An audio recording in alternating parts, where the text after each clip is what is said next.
Hello friends, today's video is going to be very informative and very useful for the serious students of astrology. Many a times we are facing this question whether XYZ is the right person to marry or not. So many a times we are applying the matchmaking techniques of astrology where we do the compatibility check. But sometimes the querent himself or herself doesn't know the details of the other person. So that will be the scenario when the parents they do not know the time of birth of their child. Or there could be another scenario where when you are just talking to the other person, you like that person, but you have not had the guts to ask the date of birth details of that person. So in those circumstances, you want to know whether you can propose marriage to this person or not. So in this scenario, the astrologer will be having only your birth details. So the best way to apply the technique is to use the prashna chart. So friends, prashna is a very accurate technique which answers any kind of questions that you are having in your mind. But here the topic is related to marriage. So I will share with you certain ways by the use of prashna chart through which you can tell whether the person in your mind or in somebody else's mind is the eligible marriage partner or not. So the things to keep in mind is that you have to know at what time was the question generated. The querent may call you on the phone, the querent may visit you, or the querent may message you through SMS or through WhatsApp. So note down the time of their entry to your office or the time of the call or when they asked you this question or the timing of the WhatsApp message. Take down that time. So that will be the birth time of the Prashna chart. The date on which this thing happened, the question came to you, will be the date of birth of the Prashna chart. And the city where you are placed has to be taken as the city of birth of the Prashna chart. So you have all the three details. You can immediately make a chart, and the chart will tell you very accurately the scenario, and it can answer you anything about the question that the person may be having about the prospective partner. So the first thing that you have to keep in mind is that you have to see what is the ascendant which is rising here. So friends, there are three categories of ascendants, and the ascendant will tell you so many things about this question. So there is a Shishodaya ascendant, which means it is rising from the head. Shishodaya ascendant is considered as a very positive ascendant to rise. Now, what is the Shishodaya ascendant? It is 3, 5, 6, 7, 8, and 11. So these ascendants, 3 means Gemini, 5 means Leo, 6 means Virgo, 7 means Libra, 8 means Scorpio, and 11 means Aquarius. These are Shishodaya ascendants, means they are rising from the head and they are considered positive, and the results are usually positive here. Second thing to note in the Prashna chart is to see the condition of the moon.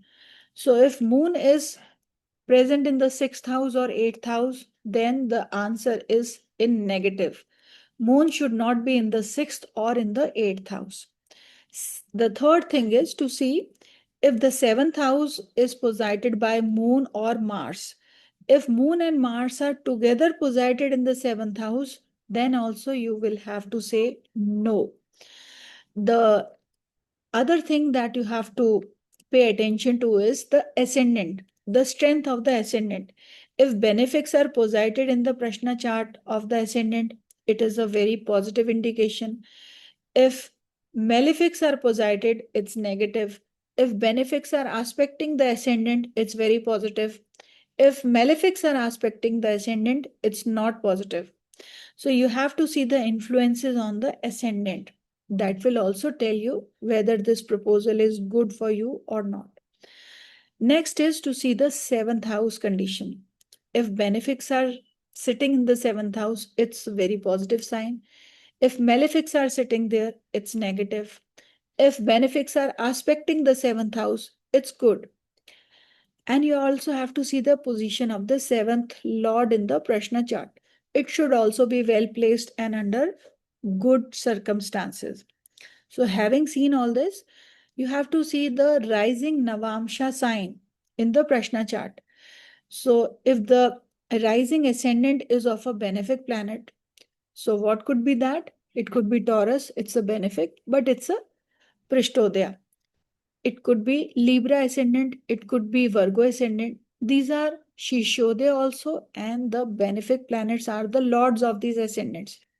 Similarly, if the Navamsha, that is rising, is of a benefic planet, it could be Gemini, it could be Venus based ascendant, it could be Jupiterian ascendant like Sagittarius or Pisces. These are benefic ascendants.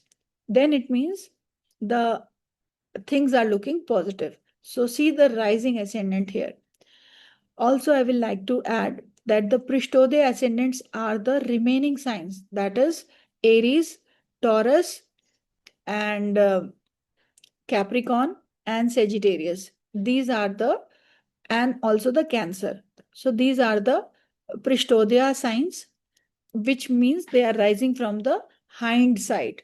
So hind side rising means they will give the results with delays, or they may not give the positive results. So it is not very positive to have the Prishtodaya rising ascendants. The third category is the Ubodhya. Ubodhya means it can rise either ways, from the head or from the hind side, and that is given to the Pisces sign. So the Pisces ascendant can be both ways. It can give answer in positive, it can give answer in negative. So first of all, you have to keep in mind what is the rising ascendant. Then you have to see all these points. So the next thing to keep in mind is to see the condition of Venus. So friends, Venus is a female planet, and if Venus is in good shape, it means the girl will be happy in this marriage. If Venus is debilitated or afflicted by malefics, it means the girl will not be happy in this marriage. Next thing is to see the condition of Sun and Jupiter. Sun is considered as the husband here, and Jupiter can also be taken as the husband here. So if the condition of Sun and Jupiter, if you don't want to take Sun, you can just see the condition of Jupiter. So if Jupiter is not in good position, then also it shows that the boy will not be happy in this marriage. Next thing is to see the condition of Venus with respect to Saturn. If Venus and Saturn are posited 212, means wherever Venus is, Saturn is present in the 12th house. Or if Venus and Saturn are posited in 1-7 axis or in 6-8 axis, this is not a good sign. Saturn and Venus should not be 6-8 to each other, or 2-12 to each other, or 1-7 to each other. This can cause problems or separative, you can say, conditions in the marriage. So whatever things you are seeing with respect to your ascendant, you can also see the same things with respect to Venus. So this way, also, you can see the position of Venus in the entire chart. If Venus is present in the Ukche houses, Ukche means the houses of growth. Ukche houses are the third house, the sixth house, the 10th house, and the 11th house. If Venus is present in the Ukche houses, it means that there will be growth in the marriage. So after you marry this person, you both will prosper. So the marriage will bring growth to both of you. So Venus should be in the Ukche houses in the Prashna chart. And then you have to see the trines. Finally, the trines will tell you a lot. The trines are the first house, fifth house, and the ninth house. In addition to the trines, you can add the eighth house also, because the eighth house is the Mangalya house, the house of longevity of marriage. And the trines, if they are strong, means there is no malefic effect. Their lords are aspecting them, or benefics are aspecting these trines. And same condition should be with the eighth house. Eighth house should be aspected by benefics, or the eighth lord should be in the eighth house. Then it means the marriage will last long. So, combining all these conditions that I have told you, I hope you must have noted them down. You can see how many positives you are getting, and based upon that, you can give the answer to your querent whether this marriage is going to be fruitful or not. And believe you me, this will be very, very accurate. So, I will just share with you a prashna chart which I just randomly made today before making this video. For this video, I made this prashna chart so that I can explain to you through this chart how to go about it. So I will show the screen to you, and there we will see. So friends, first of all, see the rising ascendant here. This is the Prishtodaya sign. Prishtodaya means things are not looking very positive here. Okay. So the question was, how is this girl for that boy? Just randomly I asked. Okay. So the Prishtodaya sign has given an alarm in the mind. Secondly, is there any benefic influence on the ascendant?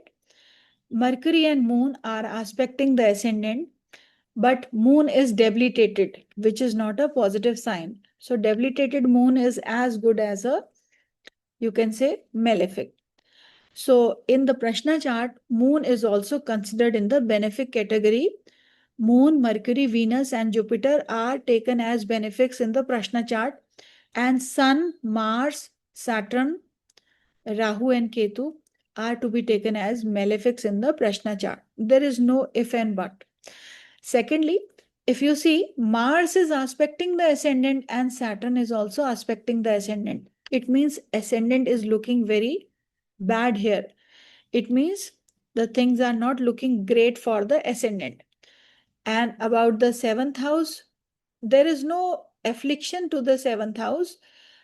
Rather, Jupiter is aspecting the seventh house, but the problem is that there is debilitated moon sitting in the seventh house. Now let's see the other aspects of this prashna chart. So friends, here Venus is not sitting in the Upche house, and Venus is the female here. Venus is aspected by Saturn. It means the girl is not going to be happy with this boy because Venus is debilitated and Venus is aspected by Saturn. So the girl will not be happy in this relationship. Then you have to see the condition of Jupiter. Jupiter is exalted. It means the boy will be happy in this relationship. Okay. But if you look at the condition of Sun, it is debilitated. So uh, you can look at the condition of both Sun and Jupiter. So it means 50% of happiness is there for the boy and 50% of the happiness is not there for the boy. For the girl, you can see Venus as well as moon. So moon is debilitated and Venus is also debilitated. Means compared to girl and boy is little bit happy, but the girl is not happy at all. After that, you have to see uh, the condition of Mars with respect to moon. So Mars is not sitting in the sixth house or the eighth house, but Mars is sitting in the 12th house to moon. This is not a very favorable position. And then you have to see the rising Navamsa. It is positive, and you have to see the Navamsa of your moon. So the moon is debilitated here, but it is in a benefic Navamsa here. Venus Navamsa is a benefic Navamsa, but the problem is that moon is sitting in the 8th house with Ketu. So it means the marriage will not bring harmonious conditions, emotional setback will be there. So the couple is not going to be happy.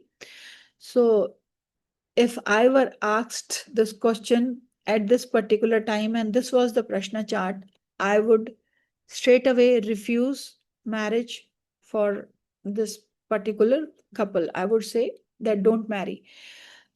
Also, if you see, Venus is aspected by Saturn and they are in 1-7 axis. So this relationship will lead to separation. You can also give your prediction. If you don't want to give the prediction, just say that this match is not suitable at all.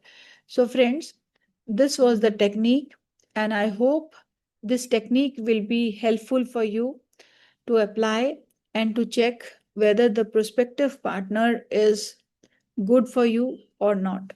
So, with this, I end my video and stay connected. And very soon, I'll bring something new for you, which will be helpful for your learning this subject.